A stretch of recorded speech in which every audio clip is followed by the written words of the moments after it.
I just had to go back and missed a few names. There you go. Well, the things you think of and remember in a few minutes. Yeah. All right. Well, good evening, all. Welcome. It's good to have you with us. Let's go ahead and take our Bibles and turn back over to Exodus chapter 23, where we left off last week. We had 2 weeks back to back. That's been a bit of an anomaly lately. So, Exodus chapter 23. So, we just started to get into the first piece of Exodus chapter 23 last week. I'm going to recap that ever so slightly before we carry on. So we've been in this section where God gives the initial introduction to the law. He gives kind of a cursory overview of the entire law to the nation of Israel as they're standing at the base of Mount Sinai. And he's called them, he's given them the Ten Commandments. They've responded and said, God, we will be your people, you will be our God. And he gives them this overview of the law. And we're going to pick up tonight Exodus chapter 23, starting in verse 1. He says, "You shall not circulate a false report. Do not put your hand with the wicked to be an unrighteous witness. You shall not follow a crowd to do evil, nor shall you testify in a dispute, so as to turn aside many to pervert justice. You shall not show partiality to a poor man in his dispute. If you meet your enemy's ox or his donkey going astray, you shall surely bring it back to him again. If you see the donkey of one who hates you lying under its burden, and you would refrain from helping it, you shall surely help him with it. You shall not pervert the judgment of your poor in his dispute. Keep yourself far from a false matter. Do not kill the innocent and the righteous, for I will not justify the wicked. And you shall take no bribe, for a bribe blinds the discerning and perverts the words of the righteous. Also, you shall not oppress a stranger, for you know the heart of a stranger, because you were strangers in the land of Egypt." So this is really just an introduction to the justice system that God is later going to set up. At this point, Israel is living under direct justice from Moses. They have a problem. They bring it to Moses as he's wandering in the desert. At some point, his father-in-law, Jethro, meets them just before they reach Mount Sinai and sees what's going on and says, "Moses, you're going to kill yourself doing this. You need to take some of these guys who are the heads of the families, the elders in Israel, and appoint them judges over the people so they can handle the easy stuff. They can handle the stuff you've already given an answer to, and then only the stuff that's more complicated makes it to you." And so Moses kind of is sitting at the pinnacle of this at the moment, and they're getting their justice from him. But God is preparing them for the idea that that's going to have to carry on once Moses passes off the scene.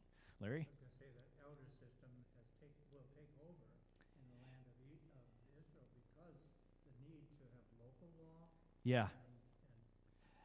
Yeah, and that's very crucial. And you see that really in the stuff he talks about.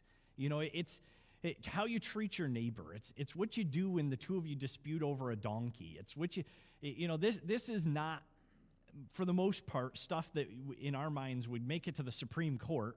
This is the intensely practical day-to-day, just living life with your neighbors and getting along and being able to, when there's something you just can't figure out between yourselves, to have somebody to mediate, somebody to be the justice who stands before you. And so they do. They have this system. God sets it up so they're over tens of families and hundreds of families and thousands, and then makes its way up to Moses. And so there's this scale of the justices that it works its way up. And we see that in a lot of ways, that's the system that ultimately ends up with the Sanhedrin, the Council of the 70, that we find in Jesus' day. And so it gets more formalized over time. It becomes kind of entrenched in their day-to-day life. But it's that same system of rulers and of the local leaders of the families passing that authority up until it finally reaches the head, who will be the high priest in those latter days. And so he gives us this kind of framework. There's a lot of pieces of this we could pick out. We talked about most of them last week, but I just kind of want to get our thinking back into that he's giving them this idea of what their justice system is going to look like, what the character is going to be. And you notice the thing that seems to be most important as he deals with this is the character of the people who are executing justice. that they be righteous, that they not hear a false report, that they not be willing to take a bribe or a payment for their work as justices, because he doesn't want any chance that whoever gives the nicer gift to the judge is the one who gets the better outcome from a case.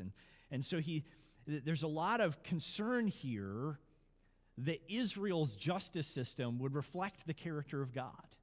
That as he is just and he is righteous and he is impartial, so would the nation's justice system. And I think it's interesting, we find in that, in no small measure, the seeds of America's justice system. It's somewhat unique to America originally to have an impartial and separate judiciary. In any monarchy, the king is the final judge.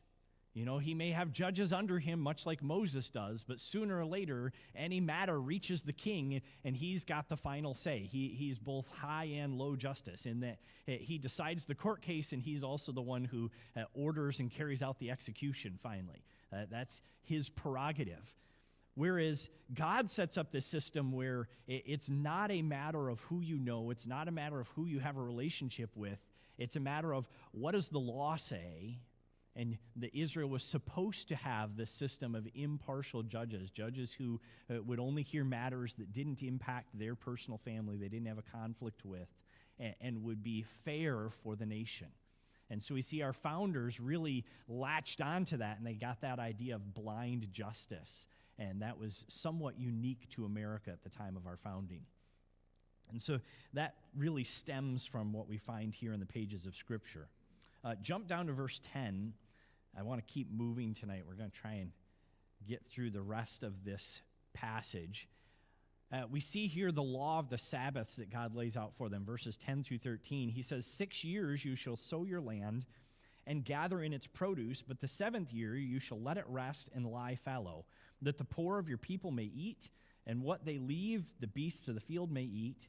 In like manner you shall do with your vineyard and your olive grove. 6 days you shall do your work, and on the 7th day you shall rest, that your ox and your donkey may rest, and the son of your female servants and the stranger may be refreshed. And in all that I have said to you, be circumspect, and make no mention of the name of other gods, nor let it be heard in your mouth. So the law of God has already established for Israel, it's part of the 10 Commandments, that they observe a Sabbath of the week. 6 days you shall work. On the 7th day, it's a day of rest. No work is to be done. Over the generations, Israel builds up a lot of ceremonial law, a lot of tradition around that. What exactly constitutes work? It gets to the point, there's a lot you could talk about that, but it gets to the point in Christ's day where when Christ heals a lame man on the Sabbath, the Pharisees are outraged because they view that healing ministry as a work and that Christ has now broken the Sabbath. They accuse him of, which, of course, he doesn't. He's perfect in every way, righteous in everything he's done. It certainly was not a breaking of the Sabbath, but they take that very seriously, and it's a day-to-day piece of their lives. We often forget that in addition to that, they had Sabbath years. And so every 7th year was a Sabbath year, and if you're a farmer, all of your fields had to lie fallow. You could tend your animals, you could take care of your stock, you could, still do the day-to-day work in that year, but you weren't allowed to work any of your fields. They all had to lie fallow. Whatever grew naturally, whatever just grew of its own accord, you weren't allowed to touch it. It was free for the taking for the widows and the fatherless. It was free for the wild animals of the land to use. And it was a method, it was kind of like a safety net program for the nation, so that somebody who even was bankrupted, someone who was the fatherless or the widows, someone who had no other means to get ahead in life, would every 7 years have an opportunity to get something extra, to be provided for out of God's bounty and God's grace, without needing to take that out of the pocket of the farmers. You have to recognize what an act of faith that is. If you're a farmer, it's already tough when you get to the end of, you get through to the spring and you're living off of everything that you've stored the year before, and you plant stuff and you work all summer, and it's fall before you really start harvesting. You've lived most of a year on what you've stored and what God has blessed you with out of last year's harvest. And now to be told, okay, well, you're not going to live just 1 year, but you're going to live now a whole nother year out of what you have stored up every 7 years. That's a great act of faith, to be able to trust God and say, you know what, God, you're going to provide. You're going to take care. That 6th year leading into that's going to be a bountiful enough year every single time so that it'll provide. And we'll be able to store up enough for our family for 2 years of provision so that we'll be able to make ends meet and not have our family starving as a result of taking this extra year off. Bonnie? Yeah, correct. And well, so I say anyone. It was specifically to be for the fatherless, the widows, the bankrupt, for those who couldn't provide for themselves. So, you couldn't just go to your neighbor's field instead of going to your own field. But it was to be for anyone and everyone. It wasn't to be policed. They weren't supposed to be sitting there watching over it, guarding it. It was free for the taking. And absolutely. Yeah. And we'll see later on, he also has several statutes about you weren't allowed to harvest the corners of the field. So to us, that sounds a little bit weird. But the reality is fields tended to be a lot smaller.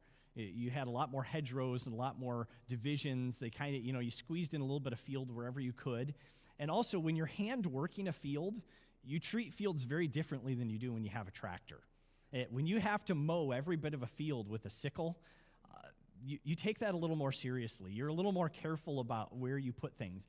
And so the idea was that in all of these little fields scattered around, you would go through with the sickle and it would leave this arc of grain in all the corners.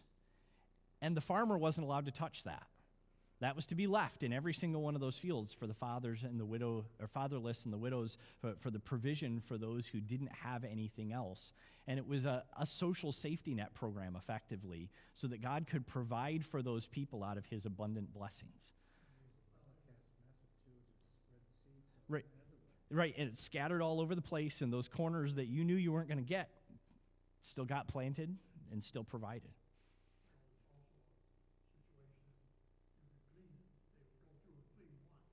Right, you were allowed to go through and cut the field, but then you couldn't send your workers back through to pick up all the stuff that got left.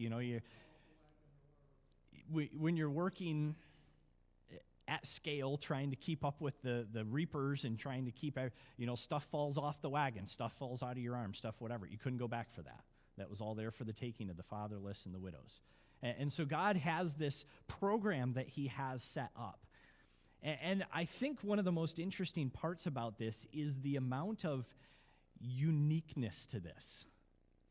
This is something that, as God is telling this to Israel, nobody's ever heard of before.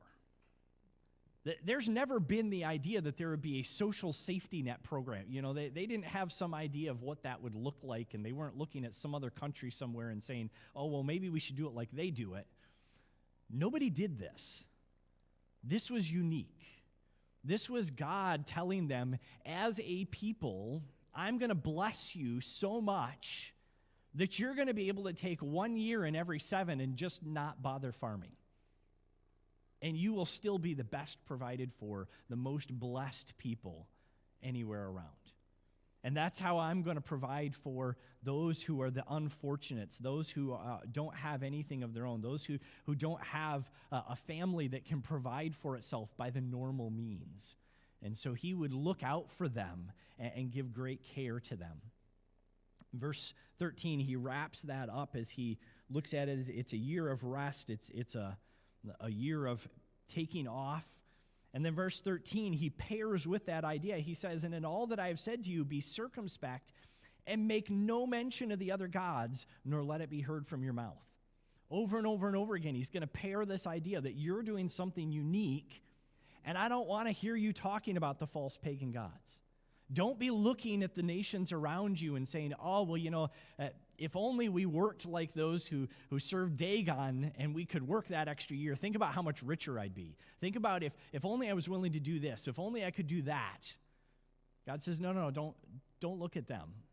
Don't be concerned about what they're doing. Trust that I'm going to provide for you, that I'm going to take care of you, that you're my people, and my promises are sufficient for you. And so Israel is called to have these years of Sabbath.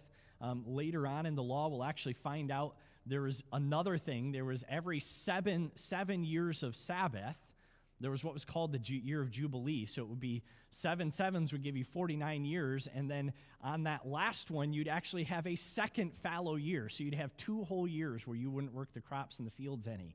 And that was a year that was entirely given over to feasting and to praise and worship and honoring God.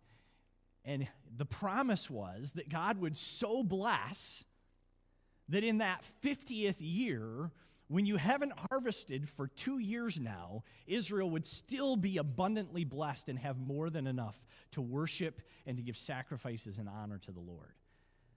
That's a promise that he makes to his people. And Israel looks to that, and at seasons in their life, they honor that, and they live by that and are abundantly blessed. At other times in their history, they don't really trust God, and they don't take those years that they're supposed to, and they find themselves thinking they're getting ahead and actually being significantly less blessed by God in those seasons where they're being disobedient. And so he's making the illustration, the point to them that trusting me is more valuable than all the things you think the world thinks you can do to get ahead. You know, we have this very American attitude. Don't get me wrong, I love a hard work ethic. I love and appreciate the idea that we live in a country where for most of our history, and for the most part even still today, people think, if you want to get ahead, well, you work a little harder. You do a little more. You put in the effort. But God wants his people to recognize that even as they're working hard, they're not the ones who are ultimately providing for themselves. It's God's hand of blessing. We struggle with that sometimes. We can look at something and say, well, I did that. We have that great American idea of a self-made man. God's kept your heart beating every day of your life. Let me tell you what, you're not anywhere near as self-made as we think we are. We want to see ourselves as the hero of our own story. The reality is we're exactly where God has allowed us to be by his grace and his blessing. And so bearing that in mind is good and healthy for us. Money? Yeah.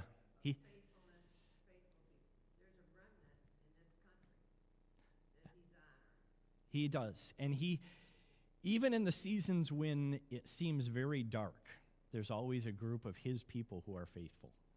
He's always at work. Amen. All right, verse 14. He continues on from the years of Sabbath to talk about the 3 annual feasts. We will spend a fair amount of time. There's much more about the feasts in chapters to come. But he lays out for us here the basic structure of these 3 feasts. In verse 14, he says, 3 times you shall keep a feast to me in the year. You shall keep the feast of unleavened bread. You shall eat unleavened bread 7 days as I commanded you at the time appointed in the month Abib. For in it you came out of Egypt. None shall appear before me empty. And the feast of harvest and the first fruits of your labors which you have sown in the field, and the feast of ingathering at the end of the year when you have gathered in the fruit of your labors from the field. 3 times in the year all your males shall appear before the Lord God. You shall not offer the blood of my sacrifice with leavened bread, nor shall the fat of my sacrifice remain until morning. The first of the first fruits of your land you shall bring into the house of the Lord your God. You shall not boil a young goat in its mother's milk. And so here we have these 3 rough, preeminent feasts of Israel laid out. This sets what we would call the festal calendar for Israel, or the feast calendar. Their whole yearly organization of worship and work revolves around these 3 feasts, when every male in Israel who was of age and who was able was called to go to the place of worship. Ultimately, that becomes Jerusalem, but in these early days, it would have been wherever the tabernacle was set up. And so they were to gather together 3 times a year for corporate worship. Steve?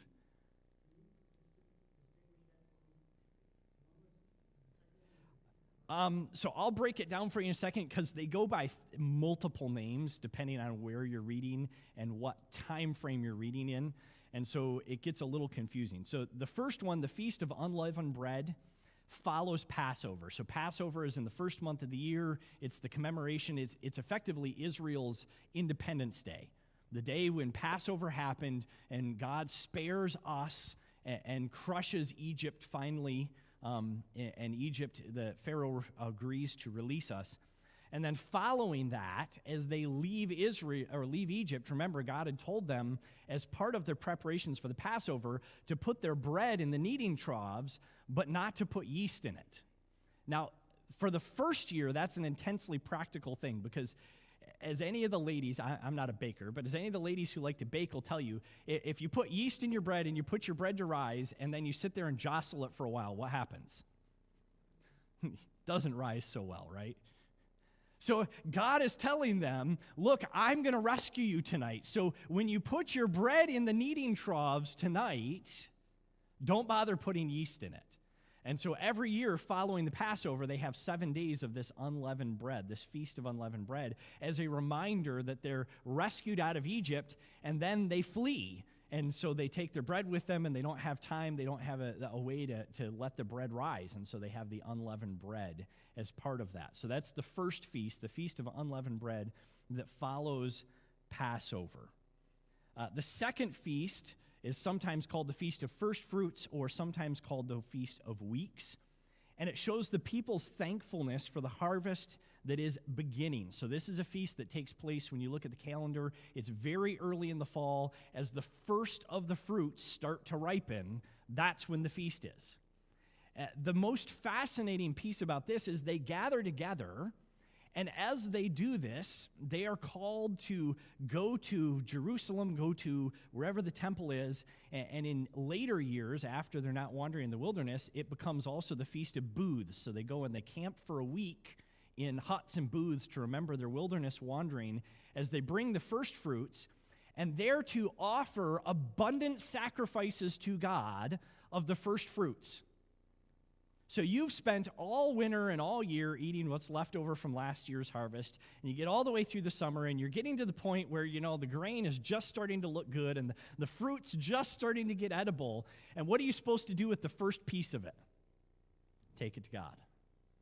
It doesn't go to feed your family that's been eating out of the store jars and eating, the ever-dwindling supply that's left, and you're hoping the harvest comes in and provides for you.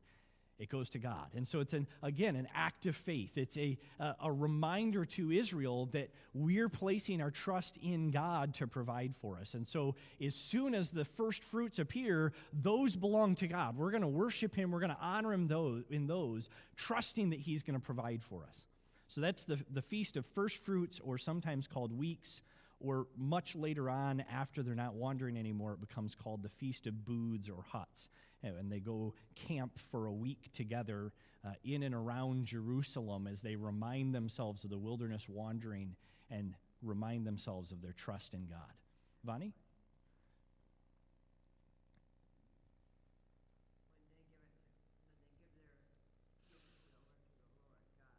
Mm-hmm. So there were not specific amounts that were required.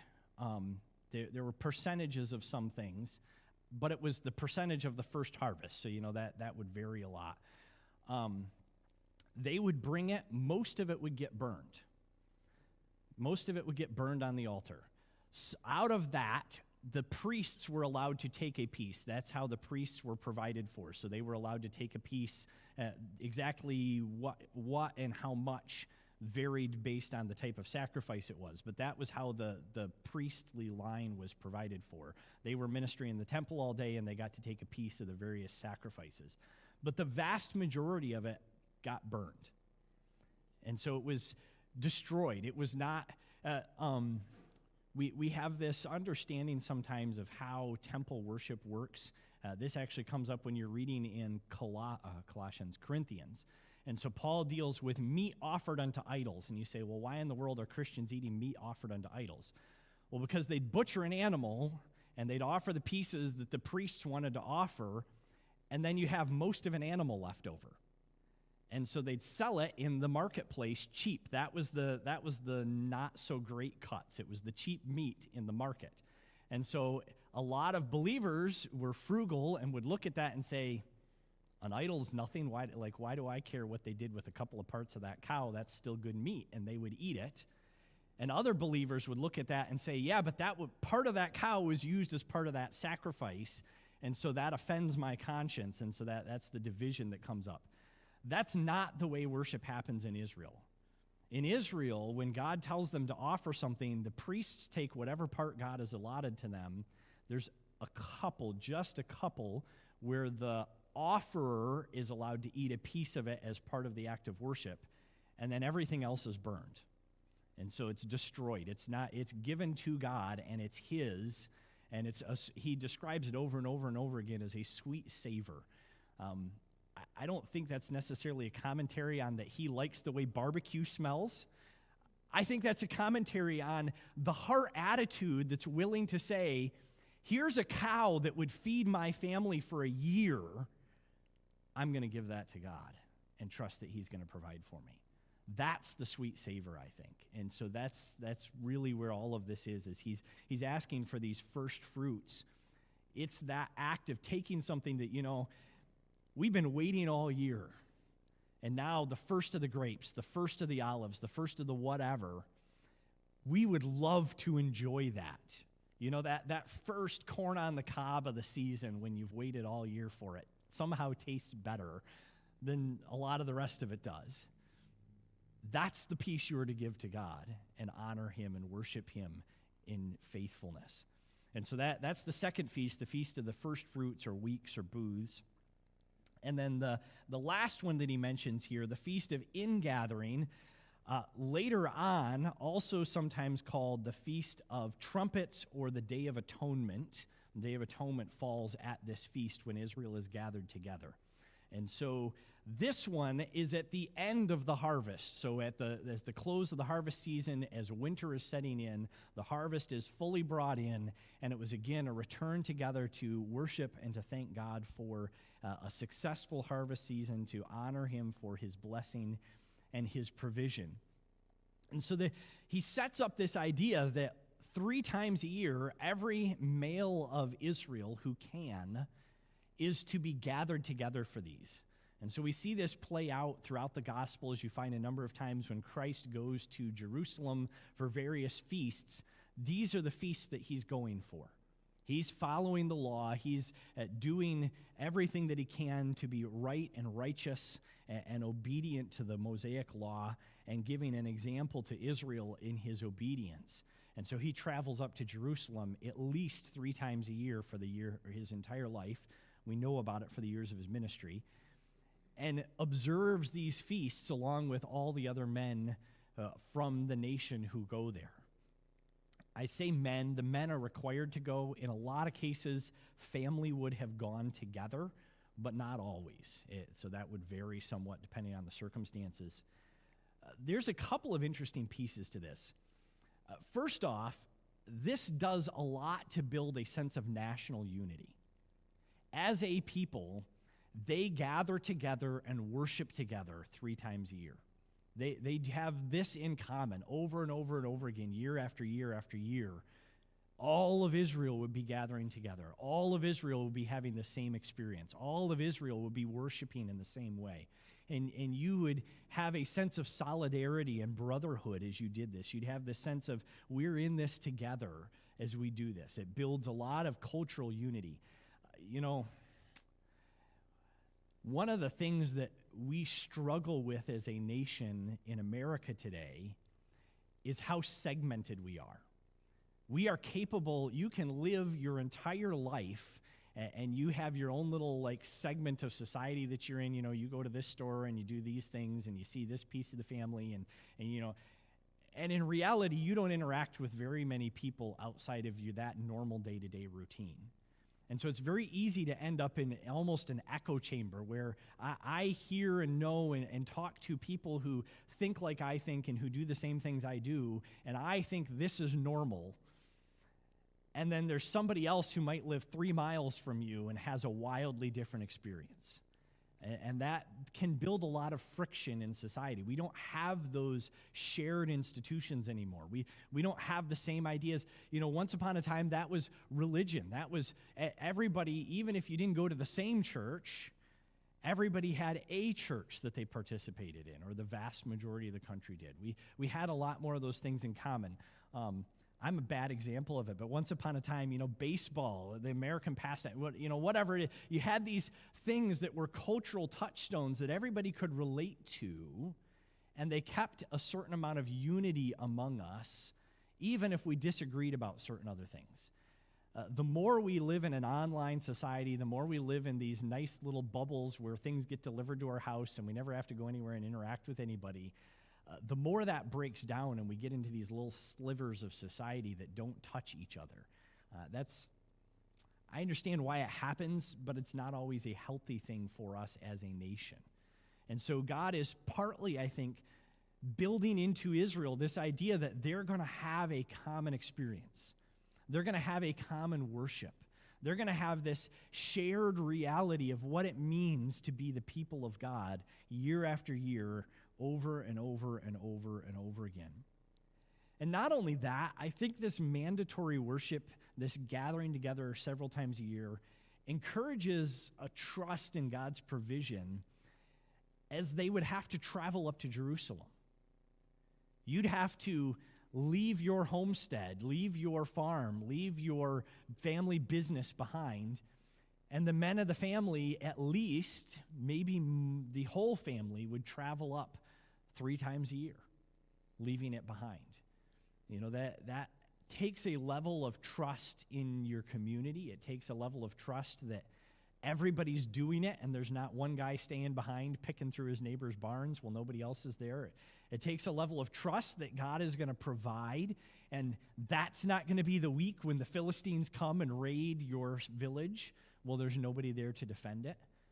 And so it's building in that reality that they would trust God, not only in their worship, but also just in the practical day-to-day realities of He's going to provide, He's going to protect, He's going to take care of. He's the one that we're leaning on, not ourselves as a nation. And so that was a very healthy thing for Israel when they walked in it. All right, verse 20. He comes here, verse 20 really begins the closing section of this piece of the law. He's given us this wide-ranging swath of things. We've dealt with all kinds of stuff, and it's kind of, to our Western mind, been a little bit jumbled together. But starting in verse 20, he really begins to bring it to a close. He says, "Behold, I send an angel before you to keep you in the way and to bring you into the place which I have prepared. Beware of him and obey his voice. Do not provoke him, for he will not pardon your transgressions. For my name is in him. But if you indeed obey his voice and do all that I speak, then I will be an enemy to your enemies and an adversary to your adversaries. For my angel will go before you and bring you into the Amorites and the Hittites and the Perizzites and the Canaanites and the Hivites and the Jebusites, and I will cut them off. You shall not bow down to their gods nor serve them, nor do according to their works. But you shall utterly overthrow them and completely break down their scattered pillars.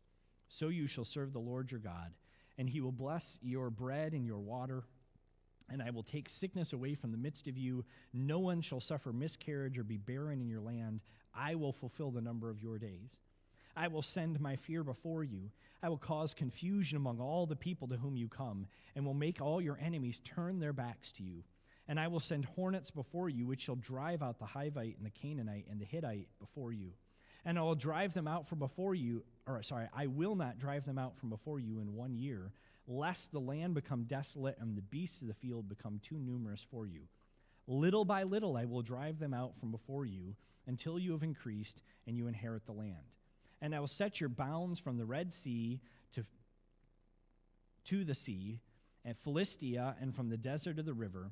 For I will deliver the inhabitants of the land into your hand, and you shall drive them out before you. You shall make no covenant with them, nor with their gods. You shall not dwell in your land, they shall not dwell in your land, lest they make you sin against me. For if you serve their gods, it will surely be a snare to you." This is a condensed version of a speech that God's going to give Israel a couple of times here at the outset, and then there's a very long version of it in Deuteronomy. In fact, almost half of Deuteronomy is taken up with a very expanded version of almost this exact speech. At its core, God is preparing Israel. He's laying out for them the shape of the covenant, the national covenant between Israel and God. And so there's a couple of features that I want to draw attention to. The first one is, notice he tells them, I will send an angel before you to keep you. He's the one you're going to obey. He's the one who's going to lead you into the land. In this season of their life, that's Moses. Moses is the angel, literally messenger. He's the one who speaks for God. God gives him a message. He bears it to the people. He leads Israel as their angel, as their messenger for this season of their life. Later on, ultimately, it ends up being Joshua who fulfills that role when Israel crosses into the promised land. Joshua is the angel who speaks to them in that season. I want to be careful that we don't confuse that with the angel of the Lord, who will also show up on a couple of occasions.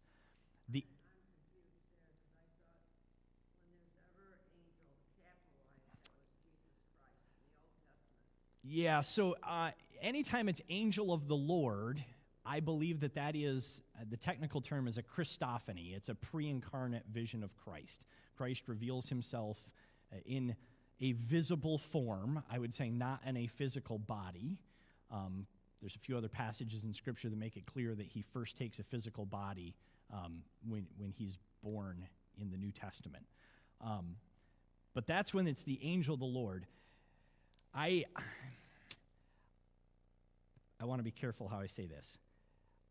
We have a lot of really good translations. We live in a day and an age when it's really easy to get a good Bible.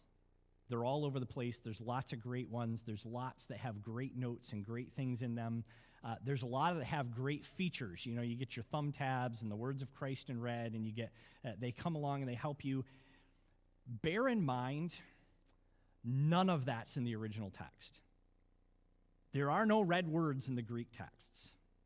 There are no chapter and verse divisions in the Greek texts. It's just one long big text. Those are very useful things, but they're added by men. And so sometimes I'll look at something and I'll go, that chapter division, I don't like where that's at. What's going on here really carries down 4 or 5 verses into the next chapter. Or you'll look at a verse division and you'll say, you know what, those 2 verses really go together. They shouldn't have been separated. Or like in this case, you'll have a capital letter, and you look at that, and that's Moses. That's absolutely Moses here. We don't normally capitalize a reference to Moses the way we do when it's a reference to God. And so I think that's a mistake of a Bible translator. I'm sure somebody thinks they have a reason for that, but it's not the angel of the Lord who's in view here. The ministry, he's very clear about what he talks about him doing, and it's the role that Moses has. And so I'm confident that this is Moses here. And I apologize for the confusion that causes, but that's, it's just one of those things we deal with because men are involved in the process, and so things aren't perfect. We famously, when I was at Pensacola, we all, in our freshman year, got a free Bible. And we did, it's your first year there, you don't know any better. We just assumed it happened to everybody. No, what had happened is they had a typo. The type was set wrong, and there were 5 spelling errors in the thing, and so they couldn't sell them. And so they had 50,000 of these Bibles that had these typos in them, and they couldn't sell them. They were perfectly fine Bibles. You'd come to the spelling error, and you just knew it was misspelled, and there's nothing wrong with that. But those things happen because men are involved in the process, and we're not perfect. So I would argue that that's what's going on here, and that this angel is, in fact, Moses. There's a reason why I'm pretty confident. There's a couple reasons why I'm pretty confident of that. One of them is the ministry that's described. He's the one who's going to go before you. You need to obey his voice. Don't provoke him. He talks a little bit further down about he's the one who's going to go before you. At that point, Moses leads them up to the promised land. That role, that ministry of being the messenger of God to the nation of Israel, transitions to Joshua when they actually enter, and it's Joshua who enters the land. But there's something that's very interesting that he says, end of verse 21.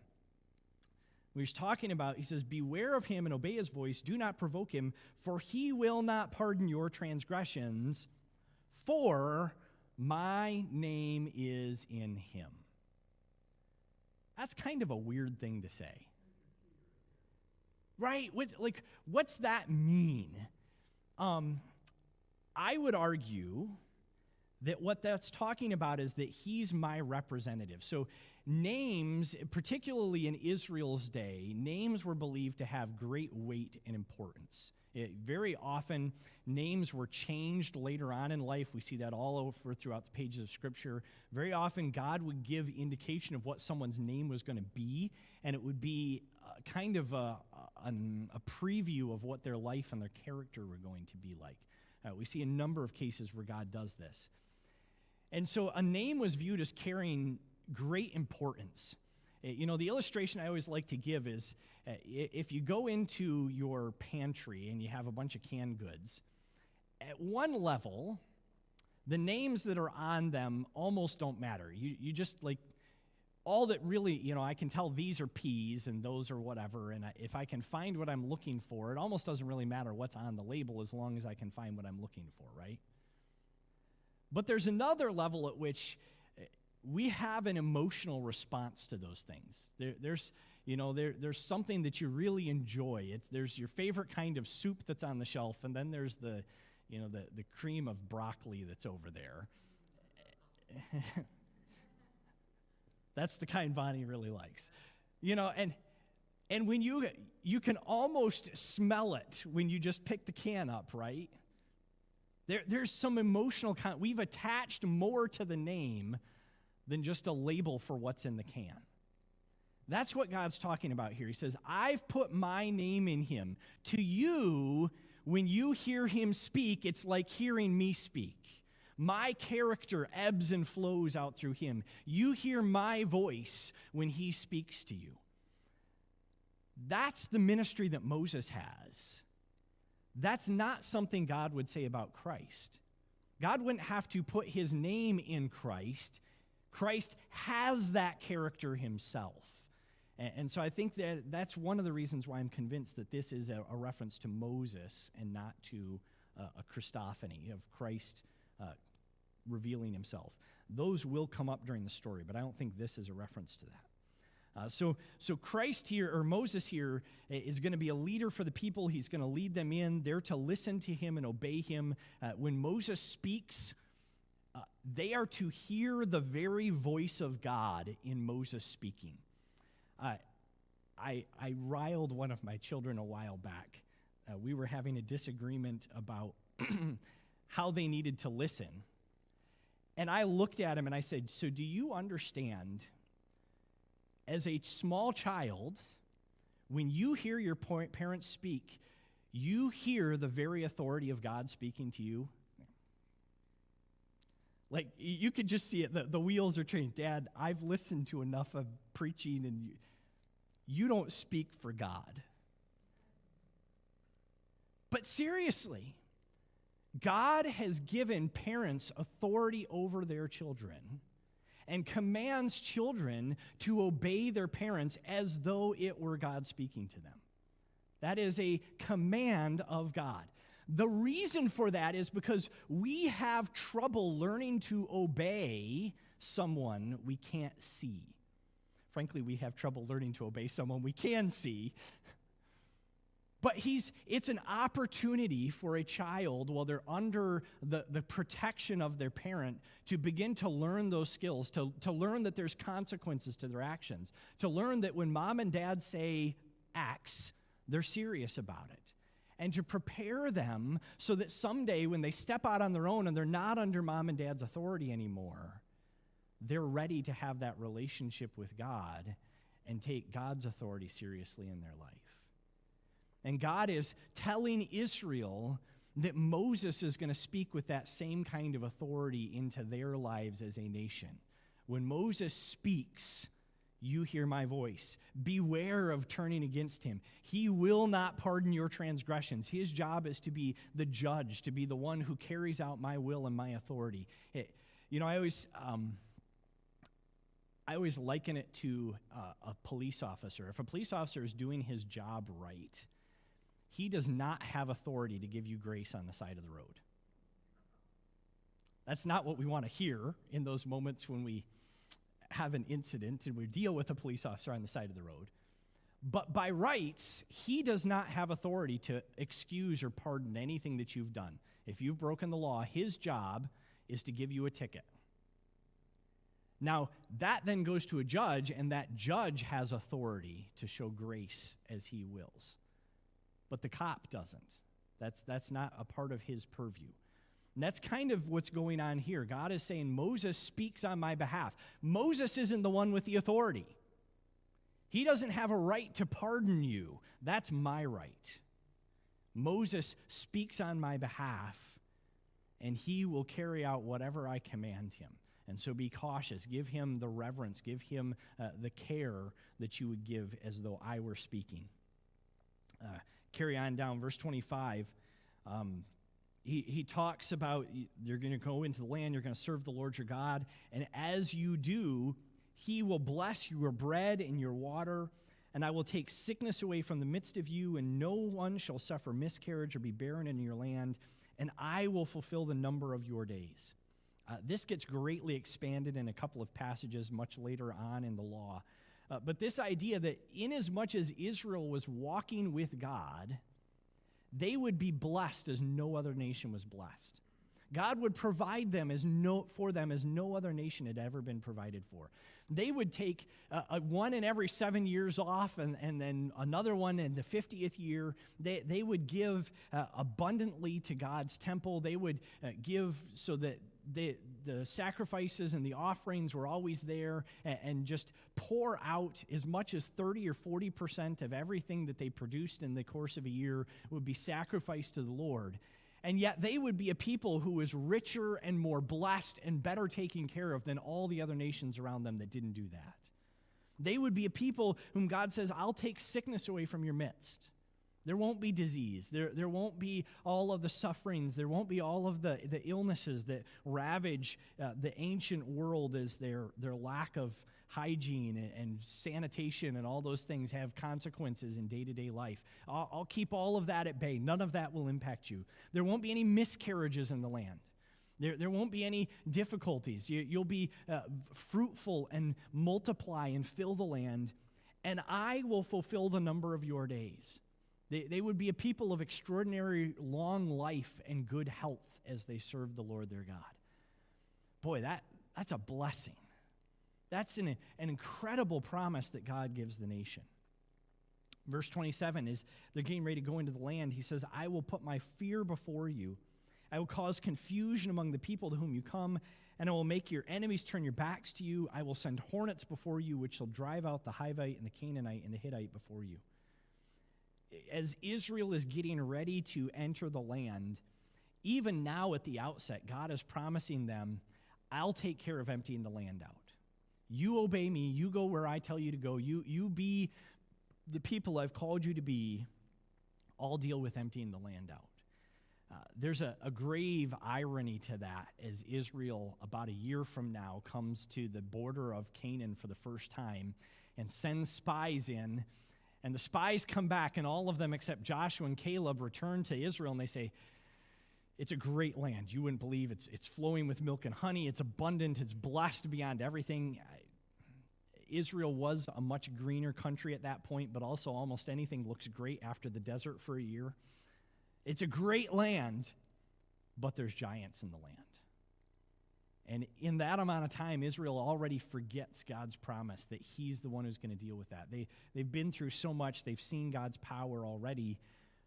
But our human hearts, we struggle to take the victories and the faith and the work that we've seen God do in one day and carry it over to the next day. In a lot of cases, we find ourselves, you have that great moment of God, you know what? I'm going to trust you're going to do this. And we have that moment of victory, and God works in us, and it's rejoicing, and it's rich, and it's sweet. And then just a day or two later, we're struggling again. We struggle in our sinful natures for that to carry on. And so it's hard to watch Israel go through that, but it's very human. It's very normal, sadly. And so God promises that he's going to bless them. Verse 29, he says, I will not drive them out from before you in 1 year, lest the land become desolate and the beasts of the field become too numerous for you. Little by little I will drive them out from before you until you have increased and you inherit the land. So one of the things that God does is he promises Israel when they go into the land, they're going to go in and they're going to inherit fields that they haven't prepared. And they're going to inherit vineyards that they haven't prepared. And they're going to inherit olive groves that they haven't prepared. And they're going to inherit cities that they haven't built. And they're going to come in, and it's going to be this land flowing in milk and honey, ready for them. And he says, but I'm not going to give you the entire land all at once because you're still a relatively small nation. And if I totally wiped out the land, you wouldn't fill it, and it would start to fall back apart and go back to its wild state. The wild animals would come in. The cities would begin to collapse that you weren't filling yet, and you wouldn't be able to keep up with it.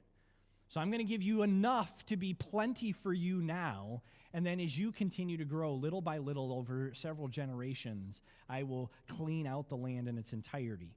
One of the things when we come to Joshua and his day, one of the issues that we find is that Israel does a bad job of conquering the land. But we need to understand the problem is not fundamentally that they don't conquer the whole thing all at once, because that was never God's plan. The problem is fundamentally that when they do conquer parts of it, they don't entirely get rid of the Canaanite influence. They make some treaties with the locals. They keep some of the captives as wives for their sons. They bring some of the altars and some of the ornaments of the pagan worship and use them as ornaments in their own homes and in their own worship. And they allow the syncretism, the mixing of pagan worship with the true worship of the one true God to begin to mix in right from the get-go. That's the fundamental issue. It's not that they don't entirely clean out the land, because God says right here, I'm not going to clean out the entire land right away. The problem is the parts they do clean out, they do a bad job of cleaning out, and they keep all kinds of stuff. You know, we see this with Saul much later on. It's still going on. Saul and the Amalekites. And you get that poignant scene where God tells Saul, okay, you're king in Israel. This is the moment. I'm going to finish bringing my justice against Amalek for their treachery all those years ago when Israel was wandering in the wilderness. Saul, go and wipe them out. Nothing is to survive. Well, the next day after the battle, Samuel comes to the camp. And I love how Samuel puts this. Samuel was a fascinating guy. He comes to Saul, and he finds Saul, and he says, Saul, didn't God tell you to wipe out the Amalekites? And Saul says, oh, yeah, we did everything God commanded. And Samuel says, well, what's the crying of babies and the lowing of cattle and the baaing of sheep that I hear? God said, wipe it all out. And Saul starts backpedaling. Oh, well, you know, the people made me do it. And, you know, we kept a few things to sacrifice, and we kept some of the best things. And that's not at all what God commanded. I always joke that there are some stories that will never be made into a VeggieTales. That's one of those stories, because you remember what happens next? Samuel takes Saul's sword, and he goes and hacks King Agag to pieces, and he tells the Israelites to finish the job that they were sent to do in the first place. You know, there'd be salad toppings flying all over the place if that was a VeggieTale. It's some stories just aren't conducive to the VeggieTales model. But this is the message that God is giving Israel, that I'm going to send you into the land. We're going to take it over bit by bit. But over and over and over again, he reminds them, don't let the people there mix in with you. A little bit further down, verse 32, verse 32, right at the end of the chapter. He says, you shall make no covenant with them, nor with their gods. They shall not dwell in your land, lest they make you sin against me. For if you serve their gods, it will surely be a snare to you.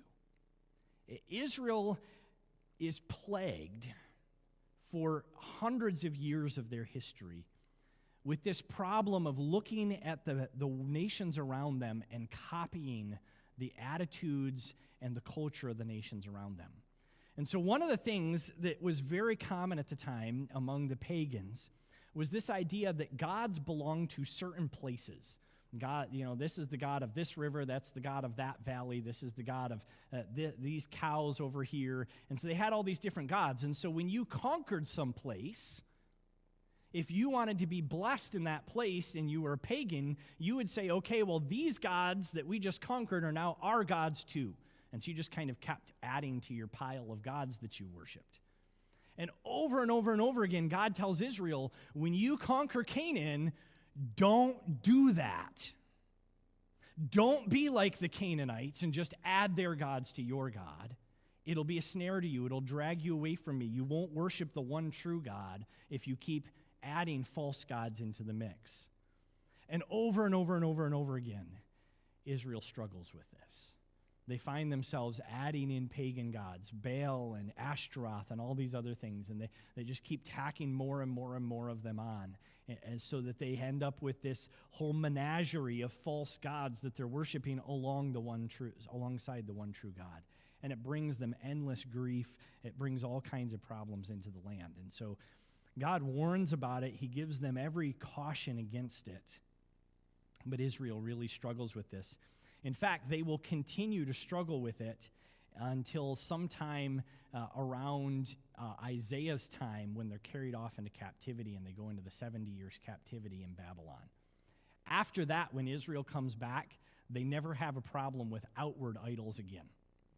They have a lot of problems with inward idols, but they never again have a problem with outward idols. They are very, very strict monotheists after that. That finally makes the point in their national psyche. In fact, that's one of the things that we find so fervent in them when Christ appears on the scene. Christ comes and he makes the claim to be God, and over and over and over again they call him a blasphemer and try to stone him, kill him, get rid of him, drive him out by any means, because they say, no, we've learned our lesson. God told us about this. We don't have other gods. Well, they weren't listening to what Christ was actually telling them. But that's part of the background on why they respond so vigorously when they see another god appear on the scene. They've been warned about it, and it finally gets dealt with hundreds of years down the road from here where we find Israel entering the land. We are right at 7 o'clock. Kids aren't upstairs yet, but we're going to go ahead and wrap up there because I really don't want to get into chapter 24 is Moses and the elders of Israel.